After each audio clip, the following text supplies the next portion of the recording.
아니 오지 말라니까 왜 자꾸 와. 공부할 시간도 부족한데. 그러니까 밥을 더 잘 챙겨 먹어야지.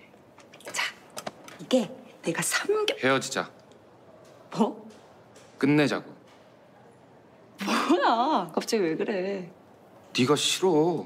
그 싼 티 나는 옷도 싫고 그 싸구려 가방도 싫고 그냥 다 싫어.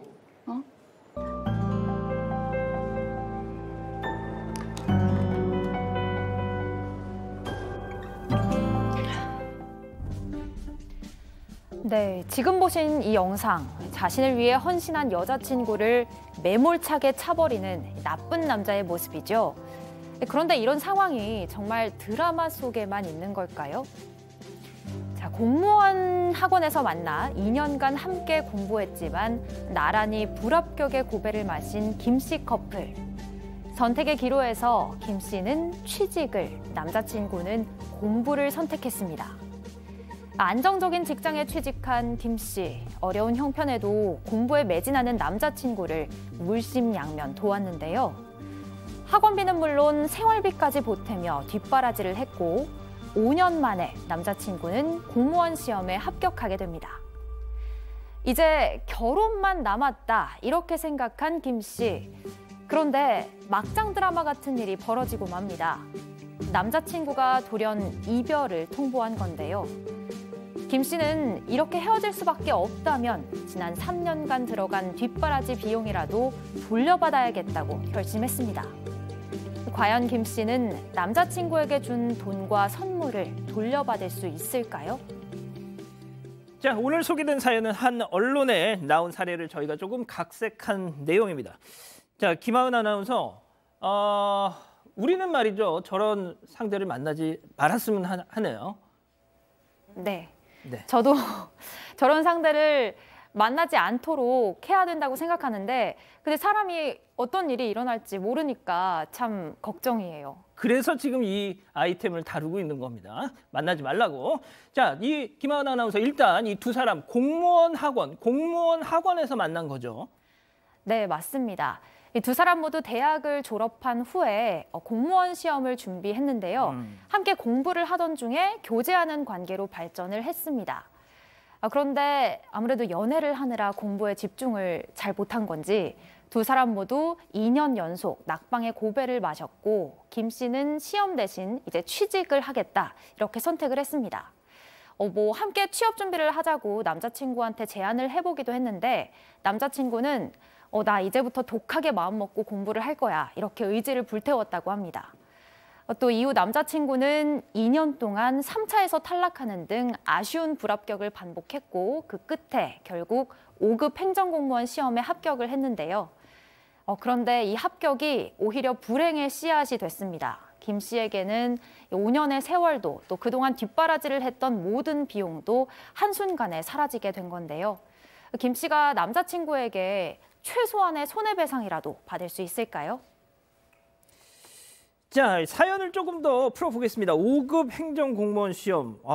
이렇게 공무원 시험을 고집한 이유가 뭘까요? 백 기자. 일단 이 김 씨의 남자친구 어릴 적부터 공부는 상당히 잘 했었다고 합니다. 근데 집안 형편이 넉넉하지 못하다 보니까 집안 국립대에 진학을 하게 됐다고 해요. 거기서도 이제 4년 내내 장학금 받으면서 열심히 잘 살았다고 하는데 행정고시만큼 그렇게 쉽지 않았던 것 같아요. 계속해서 좀 떨어졌었다고 하고 준비하는 기간이 길어지다 보니 넉넉지 못했던 부모님 형편에서도 계속해서 지원을 할 수가 없었겠죠. 2년 정도 지원을 해주다가 이제는 좀 미안하지만 취직을 하면 어떻겠니? 이렇게 얘기를 했다고 합니다. 이 남자 자기가 지방대라는 생각에 일반 기업에 나중에 취직하는 것보다는 공무원을 하는 게 좀 낫겠다라는 생각이 들어서 고시를 계속해서 했다고 합니다. 자, 교수님. 진짜 이 약간 그 60년대, 70년대 한국 영화에 이런 소재 많이 나왔잖아요. 막 뒷바라지 막 많이 해주다가. 네, 사법고시. 예, 그 고시하면 딱 안면몰수하면서 좀 있었죠. 근데 예. 이제 사실 이 여성 같은 경우는 그 형편이 좀 넉넉했으면 좀 덜 억울할 텐데 이 여성 같은 경우도 형편이 넉넉하지 못했기 때문에 공부를 포기를 하고 이제 취직을 시도를 한 거죠. 근데 이제 머리는 또 있으니까 이분이 취직 준비를 한 지 얼마 되지 않아 가지고 공기업에 취직이 되면서 안정된 직장을 이제 확보를 하게 된 것이죠. 그러다 보니까 이제 나는 이렇게 해서 돈을 벌고 또 내가 사랑하는 우리 남자친구는 열심히 공부를 해가지고 목표를 이루라. 그래서 이제 그야말로 이제 희생을 바탕으로 해서 이제 이루어진 거죠. 자, 우리 가족 여러분들 벌써 청춘의 덫 얘기하고 계십니다. 드라마. 예. 자, 승희 의원님, 그런데 이제 이 뒷바라지의 정도가 어느 정도였던 건가요?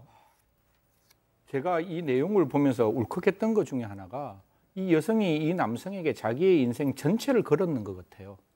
자기 인생을 전체를 걸었다고. 이게 뭔가 하면 공부를 하다 보면 공부에 집중을 할 수가 없는 게 내가 생활비도 만들어야 되고 학원비도 만들어야 되고 기타 여러 가지 하려면 낮에는 아르바이트를 하고 저녁에만 공부해야 되는데 이게 현실적으로 불가능하거든요. 그래서 이 여성이 남성에게 이야기합니다. 당신 오롯하게 공부만 해. 내 모든 것 당신을 위해서 다 뒷바라지할게. 라고 이야기를 하면서 고시원 월세, 학원비, 아이고, 각종 생활비까지 세상에. 김 씨가 받은 모든 월급의 전체 대부분을 이 남성을 위해서 사용했는데 이 남성 좀 아쉽네요. 원래 목숨 걸고 하면 시험 붙거든요. 이게 인생의 전부라고 생각하면 시험 붙는데 그에 또 시험이 떨어집니다. 아이고. 그래서 이 여성이 남성에게 이런 뒷바라지는 1년에 그치는 것이 아니라 합격할 때까지 이 여성은 오롯하게 남성의 모든 생활비를 감당했다라고 합니다. 그 박 변호사님 신림동에서 공부하던 시절에 이런 거 많이 보셨죠? 눈물이 날락합니다. 이제 아, 방송하면서 본인 얘기인가요, 20년 이거? 전에 제가 저는 뭐 뒷바라지 해주는 건 저희 어머니였으니까 그땐 결혼 전이요. 결혼도 안 했었고요. 뭐 옆에 이제 주위에 이런 분들 꽤 많았었죠. 커플이 이제 공부를 하다가 잘 안 돼요. 커플끼리 공부하면 예. 저희는 이제 옆에서 부럽기도 하지만 저 사람들 떨어질 것이다. 스스로 이제 위로를 하면서 공부를 했었는데 그렇게 두 커플이 공부하다가 이런 사례 진짜 많습니다. 니는 공부를 해라. 나는 돈 벌겠다. 이 똑같은 이 사례거든요. 둘 중에 좀 공부 잘하는 사람이 이제 고시, 이제 행정고시를 아마 준비했던 걸로 보이는데 그러다 보니까 이 너무 같이 공부해 보면 너무합니다. 필요한 게 사실은 공부할 때 돈이 많이 필요하기 때문에 뭐 좀 또 잘 먹어야 되고 또 학원비도 들고 교재비도 들고 딴 거 신경 쓰지 말고 공부만 해라. 그리고 여성분은 돈을 좀 벌어다 줬고 남성분은 뭐 주면 또 쭉쭉 빨아 뭐 좋거든요. 주면 주는 대로 또 받고 그런 것들이 좀 반복됐던 것 같아요. 뭐 주로 음료를 줬나 보죠. 빨아먹. 그게 이게 좀 등골을 뭐 이렇게 하잖아요. 아, 등골. 그거 사실은 그거 나쁜 건 아니고 예. 그게 이제 습관화되면 이렇게 받는 경우들이 저는 사실 주위에 이런 경우가 너무 많았었어요. 그러니까요. 네.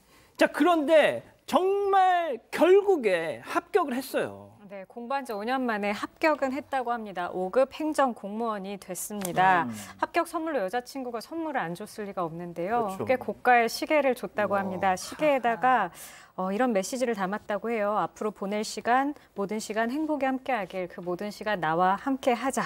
약간 프로포즈의 의미가 있는 것 같죠. 이렇게 선물을 했었는데 안정적인 직장 생활하면서 같이 잘 사귀긴 했지만 왜인지 남자친구가 결혼하자라는 말은 하지 않았다고 합니다. 아, 교수님 이 고가의 시계 얘기 딱 나오는 순간 뭔가 불길한 조짐이 느낌이 확 옵니다, 이게. 통상 이제 집에서 아이들 교육할 때 부모들이 이런 얘기를 많이 하셔요. 야, 모든 거는 신경 쓰지 말고 너는 공부만 잘해. 그런 아이들이 나중에 어떻게 성공을 하고 난 뒤에 꼭 부모 뒤통수를 치는 게 일반적이에요. 그러니까 모든 것을 책임질 테니까 너는 공부만 해라고 얘기를 하면 안 돼요. 너는 공부를 하는 것은 하는 거고 네가 해야 될 바는 해야 된다. 인간이 되라. 그럼요. 그래서 이제 본인이 이제 롤렉스 시계까지 선물 받고 하니까 나 굉장히 잘났구나 이렇게 착각을 하게 되는데 우리가 이런 거 있지 않습니까? 이 사람 같은 경우는 가난한 부모 밑에서 자란 우리가 결혼을 해봐야 미래가 없다. 그러니까 나를 그동안 뒷바라지 해줬던 거는 그동안에 인생 공부한 수업료라고 생각을 하고 잘 살아라. 얼굴에 이제 철판을 깔은 것인데 너무한다. 어떻게 보면 눈 질끈 감으면 자기 인생이 달라질 수 있다. 예. 그래서 아마 이제 우리가 이런 얘기 있지 않습니까? 머리 검은 짐승 감상하지 말라고. 그래서 이 여자친구 같은 경우는 정말 아주 그 사람 말대로 인생 공부한 진하게 한 것 같습니다. 예, 교수님이 상당히 저렇게 화가 나셨는지 격한 표현까지 해주시는데 제가 말이죠, 이거 정말 우리 승희 의원님의 사례와 너무나 일부가 되게 겹친다. 제가 이제 조금만 설명을 드리면 뭐 박 변호사님 아시겠지만 승희 의원님 사모님이 4살 연상이시잖아요. 자, 그런데 승희 의원님이 그 한때 고시 공부를 이렇게 준비를 하셨잖아요. 근데 21살에 서로 이제 결혼, 승희님 21살, 사모님 25살 결혼을 하셨습니다. 제가 꼭 한 말씀 드릴게요. 저는 사실 그의 2차를 떨어지면서 저희 집사람이 도망갈 줄 알았어요. 아, 그렇잖아요. 예. 그게 사법고시가 합격이 되면 좋지만 원래 고시생의 신분이라는 게 합격하면 인생의 전부지만 떨어지면 다시 고시생이거든요. 맞습니다. 아무것도 없는데 예. 그때 저희 집사람이 그런 이야기 했습니다. 나는 너를 믿고 너를 선택했기 때문에 너에 대한 마음은 변하지 않을 거다. 이런 이야기를 했는데요. 잘 되고 난 다음에 머리가 이렇게 고시 붙으면 여기 붙는다는 이야기가 가끔씩 나와요. 눈이 앞으로 붙어야 되는데 하늘로 붙어가지고 자기보다 높은 사람이 없다라고 생각하는 경우가 많으니까 만약에 앞으로도 이런 경우가 있으면 정말 좋아하면 결혼하십시오. 결혼하고 난 다음에 결혼해서 빡세게 공부하시면 다음에 반드시 붙습니다. 제가 아까 말씀드렸잖아요. 인생의 전부를 걸면 시험은 반드시 배신하지 않습니다. 제가 인생을 살아가면서 공부만큼 배신 안 하는 게 없더라고요. 그래서 정말 좋아하면 결혼하시고 결혼해서 빡세게 공부하시면 됩니다. 뭐 좀 다른 얘기긴 한데. 예. 이제 지금 사법시험이 없어졌습니다. 예. 로스쿨이 돼 있고 있는데 그렇죠. 예전에 사법시험이 딱 이런 구조가 많았어요. 사법시험이 이제 일산에 사법연수원이 있었는데 사법연수원에 이런 식으로 뒷바라지를 다 했는데 나중에 이제 다른 사람을 만나는 그런 사람을 피켓을 들고 있던 분들을 제가 많이 봤었어요. 아, 그 누구 사법연수생 누구 나와라. 너 뭐하니? 그러면 이제 그게 사실은 기숙사 세상에. 왔다 갔다 하면 항상 그 사람 이름을 봤었어요. 그래서 저도 아이고. 그 사람 이름 좀 금방 좀 튀어나올 뻔했어요. 왜냐하면 기억을 합니다. 아, 근데 이제 결과론적으로는 어떻게 됐는지는 알 수는 없지만 그분이 법조인이 됐겠죠 아마 그 남자분이. 그렇지만 그 여성분의 얼굴이 아직까지 제 기억이 나요. 아이고, 이런 사실 이건 지금 2021년 기준으로는 조금 저는 됐던 얘기 같거든요. 예. 저희가 공부할 때 뭐 제가 2002년도 월드컵 그 무렵인데 그때쯤에는 이런 일이 좀 비일비재했었습니다. 아, 그렇군요. 네. 아, 가슴 아픈 소식. 자, 이쯤에서 별별 상담소 오늘의 궁금증 짚어보죠. 연애 시절 주고받은 돈과 선물, 이거 이별 후에 되돌려 받을 수 있을까요, 변호사님? 아, 이걸 또 이게 질문이 되니까 참 마음이 아픕니다. 좀 왜요? 사연상으로는 좀 여성한테 도움을 좀 드려야 되는데 예. 아, 못 받습니까? 좀 어렵습니다. 아이고, 이런. 연인 간에 이제 예를 들어서 뭐 밥도 사주고 뭐 했던 게 연인 간에 했던 것들을 기본적으로 대가 없이 그러니까 일방의 행위, 증여로 많이 간주가 됩니다. 증여. 뭐 예를 들어서 뭐 상당히 고가를 사줬다. 예컨대 고시 공부할 때 스포츠카 필요한지 모르겠지만 스포츠카를 사준다든지 집을 뭐 등기를 딱 해준다든지 이러면 이거는 단순 증여가 아닌 조건부를 증여했다고 가정을 할 수도 있는데요. 예.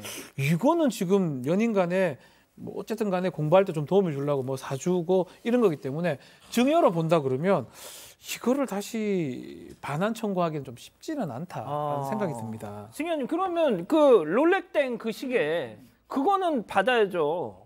저는 이제 이론 구성을 해야죠. 이게 변호사면 받아낼 수 있는 이론 구성을 해야 되는 게 그게 번뜩이는 머리잖아요. 아, 그러면 박 아니 변호사님은 이건 안 돼요. 머리가 아니고 아니 그거는 아니고 롤시계는 그러니까 받을 수 있어요. 나머지 아, 아니, 그러니까. 야, 이거 박 변호사님 매기는 아니 또 왜 그렇게 또 많이 나가세요? 못한다고 연방 그랬는데 막아졌습니다. 예. 예. 아, 죄송합니다. 제가 말씀하시면. 열심히 해보겠습니다. 이게 뭔가 하면 약혼이라는 이 그 프레임을 갖고 들어가는 거예요. 약혼이라는 거는 아까는 그냥 공부할 때는 아무 뜻 없이 무조건 자기 인생을 걸고 남자를 도왔지만 합격하고 난 다음에 롤렉땡을 주는 거는 이게 사실 약혼과 유사하다면 약혼은 조건부 정년 거예요. 그러면 그 조건이 성취됨을 조건으로 그 롤렉땡을 주는 거기 때문에 이 부분에 대해서는 지금 결혼이 이루어지지 않았잖아요. 결혼이 이루어지지 않았기 때문에 이 부분에 대해서는 받아내는 게 맞는 게 아닌가라는 생각이 들고 뭐 우리 저 박준 변호사님이 조금 이렇게 변호 활동 잘해 주셔서 이 위자료 미친 듯이 좀 받아내면 어떨까라는 생각합니다. 그렇군요. 자, 교수님 좀 마지막으로 뭐 여기 있는 사람들 중에서는 그래 인생의 가장 큰 선배신데 이런 경우에는 좀 이렇게 좀 해라. 마지막으로 좀 말씀해 주시죠. 이 두 사람의 관계는 이미 뚜껑을 열은 통조림이에요. 다시 말해서 이거는 다시 원 위치로 돌아갈 수가 없어요. 설사 이 남자가 내가 잘못 마음을 먹었다라고 하더라도 또 이제 그런 문제가 있을 수 있는데 이 여성의 입장에서는 5년의 시간이 아깝긴 하지만은 나중에 애를 낳고 난 뒤에 뒤통수 맞는 것보다 지금 현재 헤어지는 게 훨씬 낫거든요. 이런 어떤 생각을 가진 사람 같으면 나중에 결혼을 하고 난 뒤에도 이 여성을 갖다가 배반을 할 수 있는 그런 상황이 있기 때문에 이런 그 예를 중심으로 해가지고 이와 유사한 상황에 계신 분들은 혹시 이런 일이 발생이 될 수도 있다라고 하는 그런 생각을 가지고 이빨을 꽉 깨물고 대비를 하실 필요도 있다. 저는 그렇게 봅니다. 알겠습니다. 자, 별별 상담소 이 정도로 정리하고요.